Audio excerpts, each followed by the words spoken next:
Welcome to online class. In today's class, we'll discuss on RAN procedure of mobility management. In previous class, we have seen on how the user entity moves from one cell to another cell and how the process of operation will be performed. That is X2 interface and S1 interface. Either the cell will be moving intra or intercell management. Okay. In today's session, we will see the management about if the mobile phone will be changing from one RAN to another RAN. That is a radio access networks. Okay, we call it as a handover procedure. How the process of operation will be performed, so that the user will be in an operation and it is changing from one radio access network to another radio access network. Okay, since RAN related mobility management procedures, it will happen between the user entity and the eNode B or user entity and MME. Okay, in order to enable this one, okay, it will be distinguished in two cases. That is, in the first here, mobility in the RRC underscore idle state, or it will be in connected state. Okay, means if the mobile is in idle condition, means it is not processing any of the call, and if it crosses from one cell to another cell, that is from one RAN to another RAN, so it is an idle state. If the user is in call, if the user is in communication mode or during the call condition, and if the user moves from one RAN to another RAN, okay, then what the process of operation will be performed. That is the second case.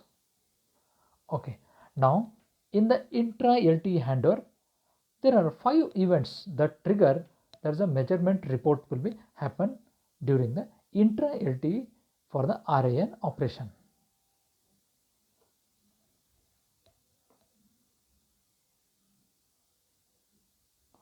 Okay, in the time to trigger, okay, there the parameter, okay, is chosen to prevent a ping pong effect. Okay, then like what do you mean by the ping pong effect here? Okay, let us take that. Okay, if I have a cell here, okay, if these are the two cells, if the user is in call, okay, sometime the user will be going in the cell here and again it will be coming here. Okay, means the user is in mobile, okay, mobile condition, and it will be going, okay, for the momentary he will go into the cell, again he will coming back. Okay, this way the means the first it will give us signal from C1 cell and C2 cell. When it go C2, again it will come to the C1 cell. So this will be process, it will be happening during the communication operation. We call it as a ping pong effect. Okay, this is a very interesting concept in which the wireless communication, as the user, okay, as the normally the each person, okay, without knowing, okay, they were on a call, okay, by walking. Okay, sometimes they are not standing and they are talking here. So sometimes they are like walking in and around without knowing them. They may not be knowing that they are changing the cell, but still the process will be continued with the efficiently. Okay, that is what the ping pong effect, in which then how the operation, how the all the communication will be performed here. Okay, this is why the event type, the radio link quality, even if it is for the better operation, has to be maintained. Okay, now we call it as A1. It is a A1 type in which, okay, there is a A1 event in which would seem to be a redundant at a first, since it will improve the quality and it is usually impending on a handover operations. Okay, that is what the neighboring sector becomes a candidate for the handover for the A1 scenario. Okay, now usually for the in the idle state, okay, in idle state, the user equipment decides when a handover is required and which cell or frequency the user equipment should target. That is what the basic important, is required for the ideal condition, in which the there is a UTRN allocates absolute priorities to the different frequencies in which how the operation will be performed. These priorities are conveyed by the system information and the message carried over a BCH channel, and the priority of each cell is determined by the user equipment, and it will be based on a frequency and a quality of the radio link. Okay, that is like the concept of like a handover in the ideal condition operation.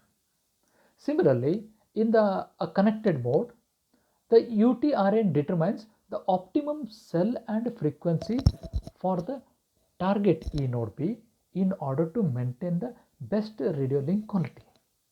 Okay, that is the normally the handover is initiated by the EUTRN based on one or more of the events that trigger measurement report.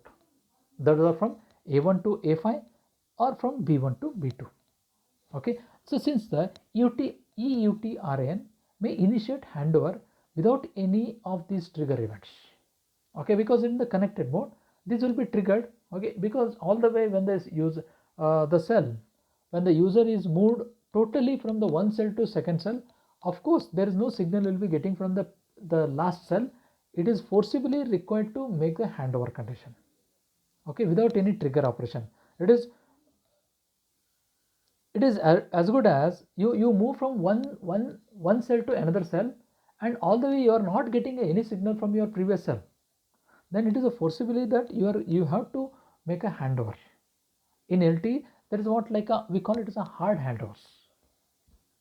Okay, that is a user equipment can be connected to only one E node B at a time. Okay, means okay, like if I say this is my cell and this is your cell, all the way you are moved. Okay, where the call is initiated at the cell, and you totally moved to the cell number C2, and you are not getting any signal from C1. It is a hard handover operation, so that it is a must, and it's a must condition, so that the handover is required.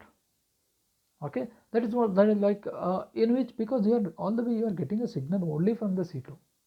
Okay, because the call is initiated, you are known only for the C1.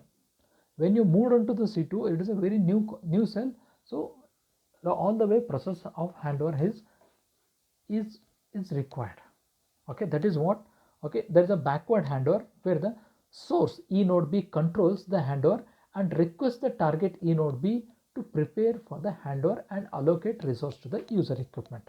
Because who has to allocate the resource to the coming mobile phone? C2.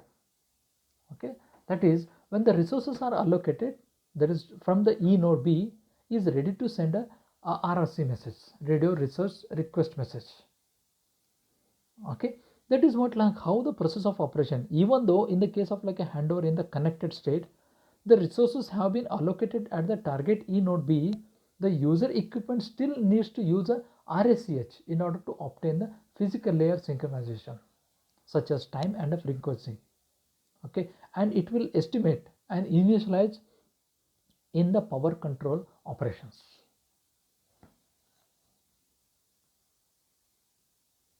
Okay, the next concept is a paging. Paging is nothing but like something like advertising into the corresponding cell. Okay, like let us say that if the user enters very first condition, okay, when the user equipment, that is a mobile phone, enters in a cell, it finds everything will be strange. Then how it will be get to know? From the paging message. Then who is sending this paging message? From the nearby E node B. There is a node B tower, it is continuously emitting the signal. By catching those signal, it will understand that okay, now the mobile phone is under the corresponding cell, so and so cell, and it will be getting updated to the node B. That is the E node B. Okay, that is what the paging will be like. It is something like advertisement. Okay, if you can take okay the paging operation, okay, all the way you are getting a signal onto your mobile phone. Okay, the strength of the signal, okay, from where it is getting, it will be getting from the nearby base station, so that it is a paging. This is our signal strength is available. If you are moving away from the both base station, then the strength of the signal will be getting decreased. Means the signal strength is getting from the node B to the mobile phone through the paging signal. Okay, that is what the message is used.